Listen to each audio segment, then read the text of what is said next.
introduce Jeff, who probably all of us know. We certainly know your name. He served as our senator for 30 years. He was born in Silver City.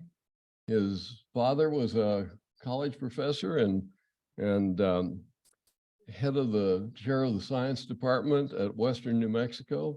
His mother taught in the school system there. And he graduated from high school in Silver City, went to Harvard, got a degree in government. From Harvard, went immediately to Stanford Law School. And he met his wife, Anne Kovacovich, I'm pronouncing your wife, Kovacovich, while he was in law school. She was also in law school.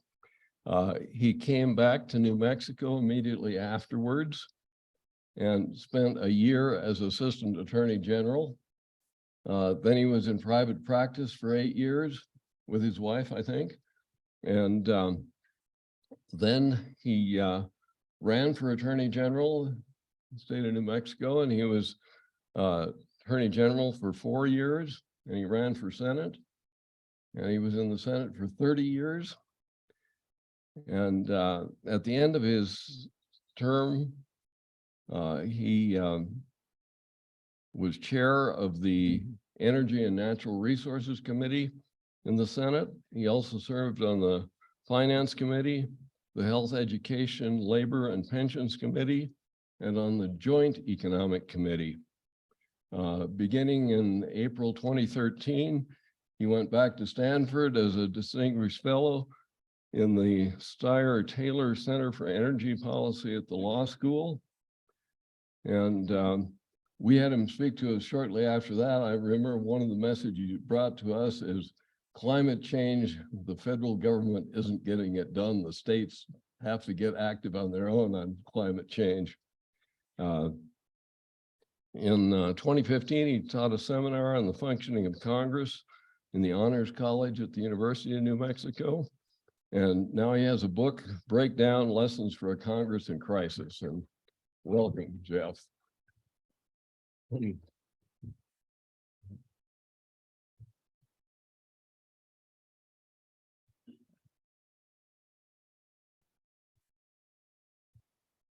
I'll hold this and see if it works that way.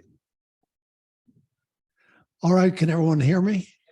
Thank you very much for inviting me and giving me a few minutes to talk about this book and what's in it.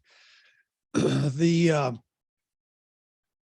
book really has 4 parts, and very broadly speaking, the first part talks about institutional problems in the Congress, at least from my perspective.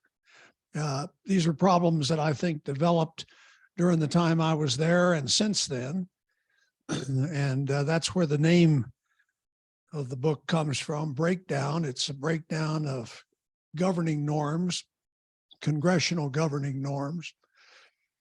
So that's the first part. Second part talks about the increased pressures and impediments that individual members of Congress have in trying to serve the public interest, and the pressures on them to stick with the party, to their problems in dealing with special interests. There's a whole, I've got 5 so-called impediments. That's chapter 2. The third part of the book are essentially 8 case studies where I take 8 of the challenges that we were faced with during the 30 years that I was in the Senate. And I talk about what happened and what we were able to do and what we failed to do, and some of the reasons that we either succeeded or failed. And I'll go through each of these in a little more detail. In the final part of the book, the 4th part of the book is suggestions, both suggestions for fixing the institutional problems that I outline, but also suggestions for what individual members can try to do to deal with these increased pressures or impediments that that I talk about in the book. So the book starts with a little description of what things seemed to me to be like when I first got to the Senate. This was 1983. President Reagan was, of course, still in his first term. Tip O'Neill was Speaker of the House. Howard Baker from Tennessee, Republican from Tennessee, was the majority leader in the Senate. The Senate was controlled by Republicans. And Robert C. Byrd from West Virginia was the Democratic leader. I mentioned the Senate was controlled by Republicans. The control of the Senate shifted from one party to the other 6 times during the 30 years I was in the Senate. So that led me to conclude that unless you can figure out some way to do things on a bipartisan basis, you can't do much of anything in Congress. And I think that's still the case. But at the time I arrived, we obviously had a lot of disputes and a lot of disagreements, but there was nobody threatening to shut down the government. At least none of the leadership in Congress were not threatening to shut down the government. Nobody was threatening to default on the national debt or using that as leverage to try to get some other goal accomplished. There were filibusters, but they were fairly rare. And they were about things that people cared a lot about. It wasn't the normal way to deal with issues that came up on the Senate floor. And when the president made nominations for any judicial position or anything else, we would deal with them one way or another. We would vote them up, we would vote them down, we would reject them or accept them. And at least we would give him a hearing. So that changed as we got into the 1990s. And I recount in the book that 1995 I thought was a very important year in that we began to see certain tactics used, which I thought were contrary to the best operation of the Congress. The first I'll mention just briefly is shutting down the government. When Newt Gingrich became the Speaker in '95, he had a different approach to dealing with the negotiations with Bill Clinton than most people before him. I was always taught that the Congress and the president, if the Congress passed a bill, the president vetoed it, then they had to go back to square one and try to negotiate something that the president wouldn't veto. I mean, that was basically, first you'd try to override the veto. If you could get 2/3 of each house, then you could override the veto and you didn't have to negotiate anymore. But if you couldn't get 2/3, then you had to sit down and negotiate some more. That was always the way I understood things to operate. That was not the way that Speaker Gingrich saw things.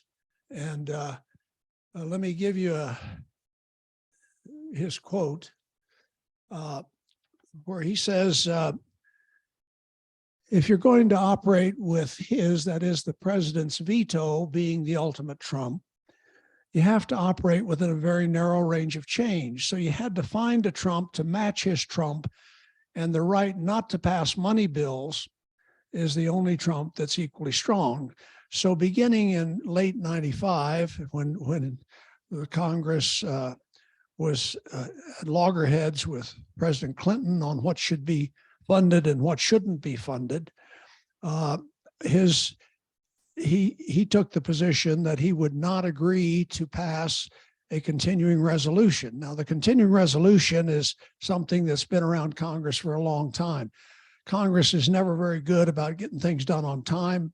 So you get to the end of the fiscal year, the end of September, and you don't have all the appropriations bills passed. You pass a continuing resolution, which basically says we're going to keep funding things pretty much as the level they're funded right now until we can get agreement on a longer term appropriation bill. And that happens virtually every year in the time I was there, and it's happening We're operating now on fairly rarely. I mean, it's a fairly unusual circumstance. They've actually passed an appropriation bill to take us to the end of September. Now they did that before, of course, before the last Congress adjourned. But any rate, Speaker Gingrich's view was we will not pass a continuing resolution. We'll just deny funding to the government, and that'll put pressure on President Clinton to do what we want him to do. Well, it didn't work, but we had a shutdown in late '95. We had another shutdown that ran into '96. And I think the fact, one obvious reason it didn't work, President Clinton refused to agree to what was being demanded in the way of cuts of various kinds in programs, Medicare, and a variety of other programs. So we then had additional shutdowns that occurred after Clinton was president. Once a Democrat got back into the White House under President Obama, there was an effort. And then the most recent major shutdown that we've had was in 2018, when President Trump decided to use this tactic himself. If the Congress could use the tactic of shutting the government to pressure the president, then it was his thinking, why can't the president use this same tactic to pressure the Congress? So he took the view, unless Congress will send me a bill that appropriates money for the border wall, the money that I'm requesting for the border wall, I'm going to shut down the government. And so he was, I think they shut down 8 of the departments, federal departments, for 34 days as that shut down. That was the longest that we've had so far. But my own view is that this is a real aberration in the history of the country, this business of shutting down the government. We need to get over this. There are bills pending in the Congress that'll fix this, and I'll talk about those a little later. But this was one example of a breakdown in congressional governing norms, or at least that was the way it seemed to me. Next is the next one I mentioned on the list. Before I leave this, let me just tell you that this is not really an entirely partisan issue. This is Lamar Alexander's quote, senator from Tennessee and a good friend. And this was in the New York Times, where he basically said that the idea of shutting down the government to put pressure on another branch is crazy and should be unthinkable, which I agreed with. Any rate, let me go back to the list. Threatening default on the debt. Of course, that's the one that's in the news today. We're seeing lots of threats. I gather that Speaker McCarthy has promised that he will not pass an increase in the debt ceiling unless President Biden agrees to various cuts that they haven't specified yet, but are planning to specify in the future. And so we're sort of off to the races on that. The expectation is that Congress needs to pass an increase in the debt ceiling this summer in order to allow the Secretary of the Treasury to continue meeting our obligations, the obligations Congress has already made. The debt ceiling has been raised 80 times since 1960. So it's not something that just happens with a Democratic president. It happens with Democrats, Republicans, and frankly, the whole concept of a debt ceiling is sort of nuts when you think about it. I mean, the Congress determines the size of the debt and the deficit each year when it passes appropriations bills and when it passes the tax laws of the country. It determines how much revenue is going to come in. It determines how much it's going to spend. But then in spite of that, we have this debt ceiling, which unless we continue to raise it the way it's now structured in the statutes, unless we continue to raise it, the Secretary of Treasury does not have authority to borrow as necessary to meet the obligations that Congress has made. So this, as I say, it comes back all the time. We had 3 major increases in the debt ceiling when President Trump was in office. We're undoubtedly going to have more in future years. And trying to use this as a way to pressure. Now, the last time it was really used in a serious way was in 2011, the year before I left the Senate.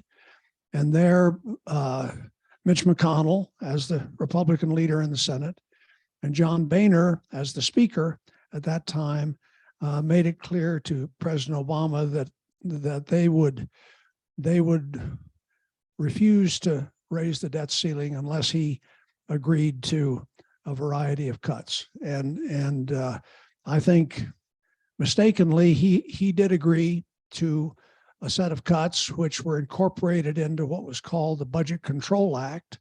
And I voted for it. I think that was a bad vote on my part, but it was an arbitrary set of cuts that applied both in the defense side and in the domestic policy side that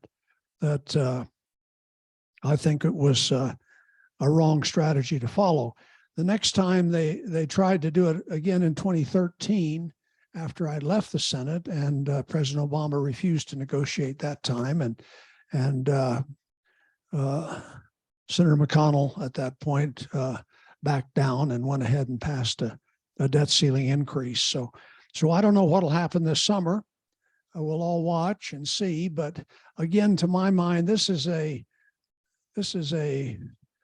circumstance where we've gotten ourselves wrapped around the axle. We as a country have gotten ourselves wrapped around this procedural axle that makes it difficult for us to really focus on the real problems the country ought to be addressing. At least that's my view.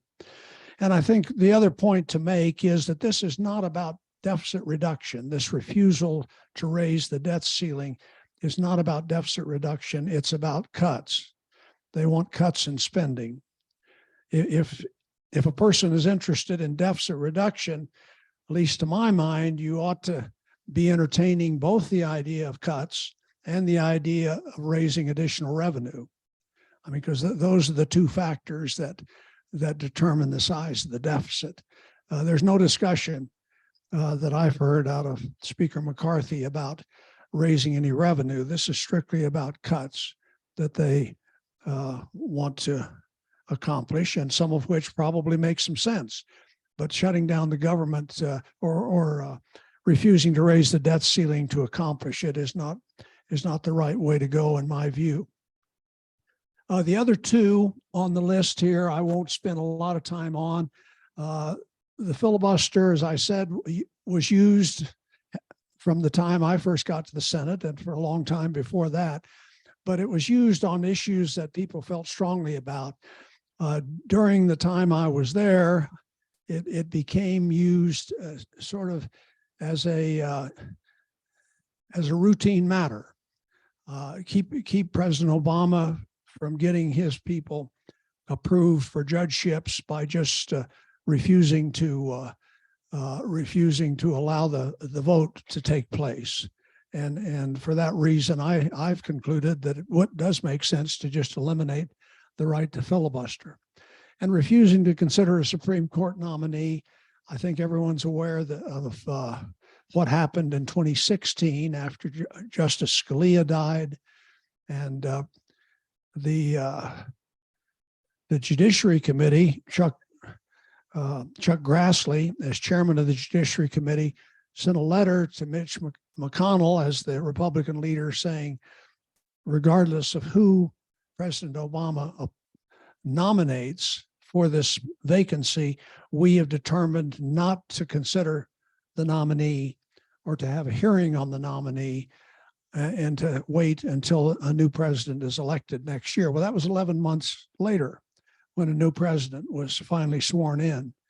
And I think that was a total breach of tradition in the Senate to deny President Obama the right to make that appointment.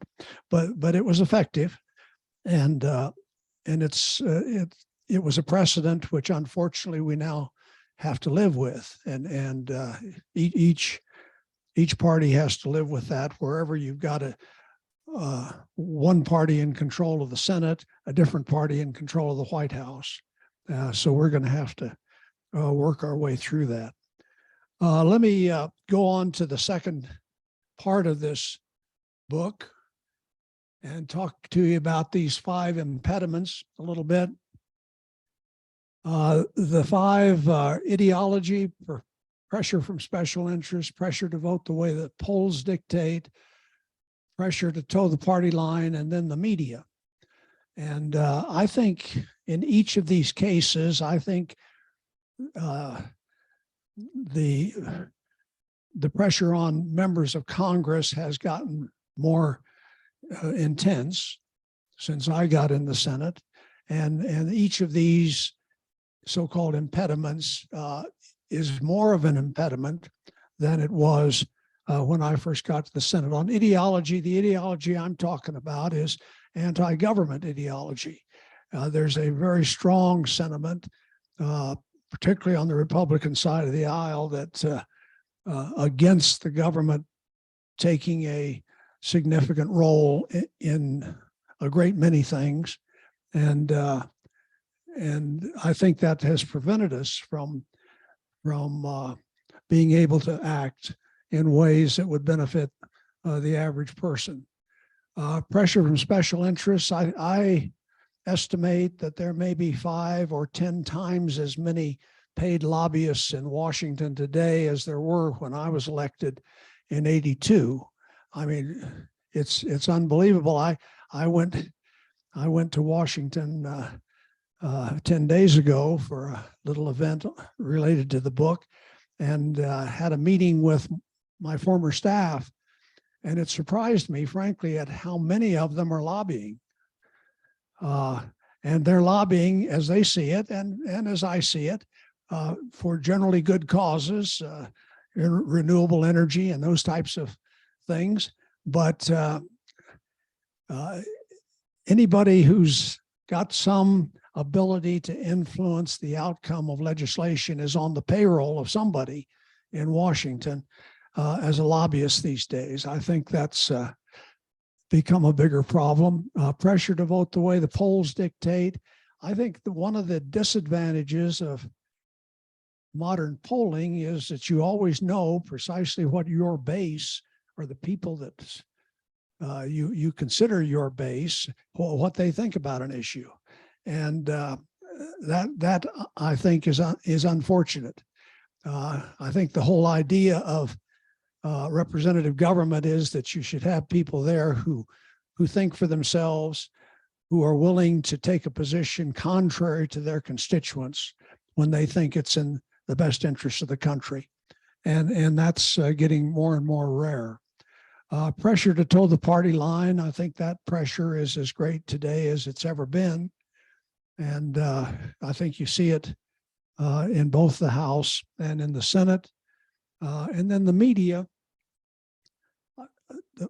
A big problem with the media is that you've got an awful lot larger group of people who claim to be the media. I mean, all of this social media, I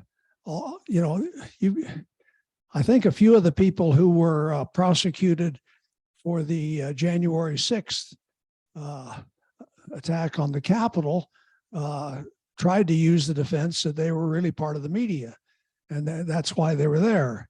But I mean, to my mind, the media has become a significant impediment.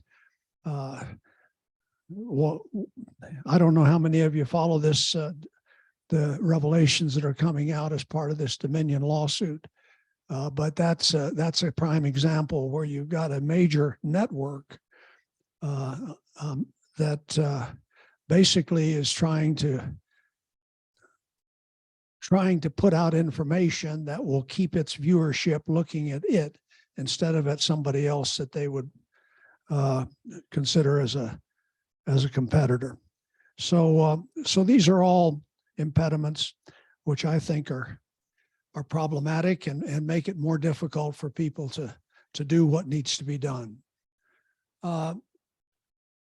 These are the 8 case studies. The subjects that I've got there: supporting a strong economy. I talk there about what we tried to do in the Great Recession, what we tried to do to shore up the financial system, and the difficulties we encountered in trying to do that. Controlling deficits and debt. This is, this issue comes into vogue occasionally and then goes out of vogue for a few more years, and then it comes back. I think it's back into vogue now, somewhat. But the interesting thing is at the end of Bill Clinton's time as president, we had a surplus, and we kept a surplus for 4 years. And then, of course, we passed the Bush tax cuts, and we were back into deficit again. And we're now very much into deficit. And how we get out of it, I'm not clear. I think the idea that President Clinton had, which we tried to follow through on, was that we should constrain spending and we should raise revenue. And that way you finally get the deficit under control. And I think to a large extent it worked. And I think something like that is going to have to happen again at some point. But it's very difficult to get agreement to do it. Leading in science and technology. A lot of you are familiar with Los Alamos and all of the support the government provides there for science and technology development. But I again in the book talk about how it seems to me that the underlying pillars of support for being the world leader in technology are neglected on a regular basis in Washington, and we don't get done what we should. Meeting our energy and climate change challenges. To my mind, when you go back and look at from the time that Dr. Hansen testified to Congress in '88 about the threats and the problem of global warming, we've seen a lot of water under the bridge and really very little action at the federal level to try to cope with the problem. And again, I think when you go back and look at the role special interests have had in dictating what happened in that area, it's pretty clear that they've had a very major influence. Improving health care, the chapter that deals with that is mainly on the Affordable Care Act and what we tried to do there, and the obstacles that we encountered and the politics of all of it, as I saw at any rate. Improving elementary and secondary education. This is, to my mind, one of these areas where we've got sort of a mindset that the federal government has a very limited role when it comes to elementary and secondary education, either in the funding of it or anything else.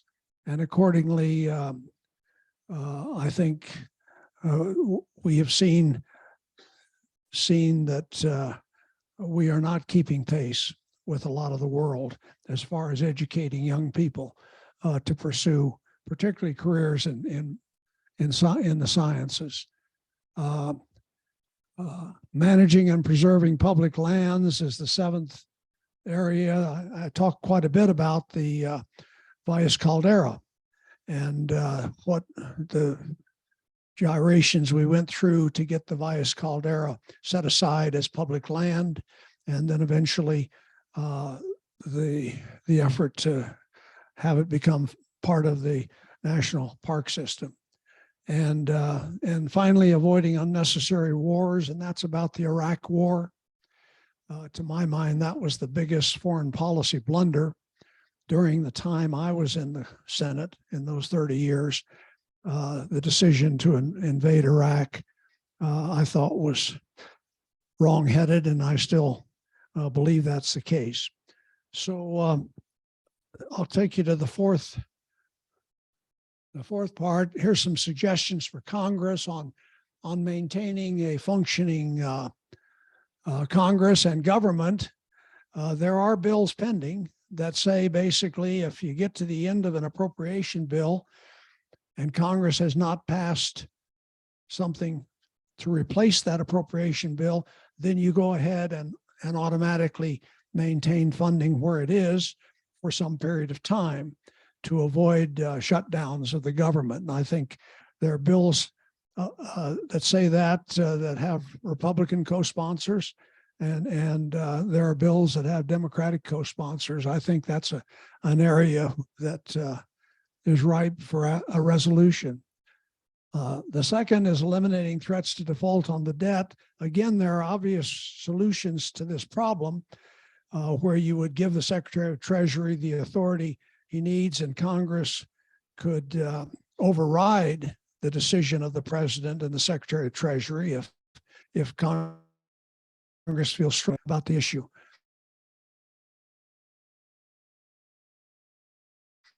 But we're in this. McCarthy has agreed not to go ahead and raise the debt limit unless certain demands are met. So it's very difficult to deal with that. As I said, I favor eliminating the filibuster and being to go ahead and call a vote on issue after a certain reasonable period of time. That seems to me the only logical way to proceed there. And in the Senate, finally, I think they should adopt a rule requiring the Judiciary Committee to have on a president's nominee if the president makes a nomination to fill a Supreme Court vacancy before the end of September, for say, of his or her last year of office. So those are some suggestions for the institutional problems I discussed. Suggestions for members are pretty common sense. Try to spend a little more time focused on the worthy goals for the country instead of spending so much time in the internecine warfare that we see play out on the news. Actually deliberate with members of both parties about what should be done. Try to overcome these 5 impediments that I have described. Work in committees with members of the other party. Here I give the example of the work that Pete Domenici and I did on a couple of big energy bills, the 1995 energy bill and the 2005 energy bill and the 2007 energy bill, where we basically agreed on what we could agree on, leaving a lot of things out that we didn't agree on. And we started with that in the committee and then presented that to the full committee, and then basically processed all the amendments anyone wanted to offer, including our own amendments. And at the end of the process, after amendments had been accepted or rejected, looking at the final product again and deciding whether or not we could support it. And in fact, we could. And we were able to get both of those bills passed through the Senate with a majority of Republicans supporting them and a majority of Democrats supporting them. And I felt like that was the way the system was intended to work. So I make a pitch for that in the book as well. And then I end by saying it's essential that people, for democracy to function as it should, people need to be willing to at least consider compromise. They can't compromise or negotiate a compromise on every bill or every issue, but on most issues, compromise should be an option. So that's basically the book, and I'm glad to answer questions or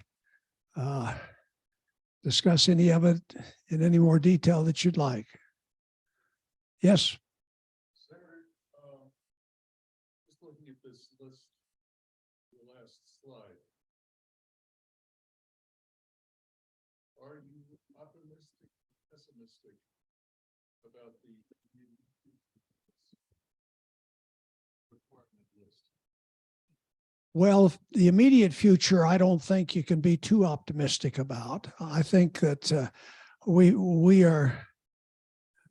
the country has become quite politically polarized in recent years, and there are strong institutions that basically make it their business to maintain that polarization.